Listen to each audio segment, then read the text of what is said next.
Sapagkat batid ko ang mga plano ko para sa inyo, idinedeklara ng Panginoon, mga planong pagpalain kayo, at hindi para saktan kayo, mga planong bigyan kayo ng pag-asa at magandang kinabukasan. Jeremias 29, talata 11. Ano man ang pinagdaraanan mo ngayon, tandaan mo, may magandang plano na ang Diyos para sa buhay mo. Magtiwala ka sa Kanya. Alam mo ang panahon ng Diyos ay iba sa panahon natin. Ang mga pamamaraan niya ay hindi katulad ng mga pamamaraan natin.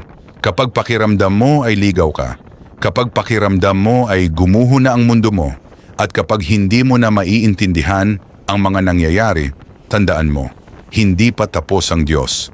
Ang mga pagkaantala ay hindi nangangahulugang pagtanggi. Ang mga saradong pinto ay hindi ang katapusan. Paraan lang ito ng Diyos para sabihing, magtiwala ka sa akin. May mas mabuti akong inihanda. Inihahanda kita para sa isang magandang bagay. Ano man ang pinagdaraanan mo ngayon, kumapit ka lang. Nakikita ka ng Diyos, mahal ka ng Diyos, at may kahanga-hangang plano siya para sa iyong buhay. Magtiwala ka sa Kaniyang plano. Magtiwala ka sa Kaniyang takdang panahon. Magtiwala ka sa Kaniya palagi.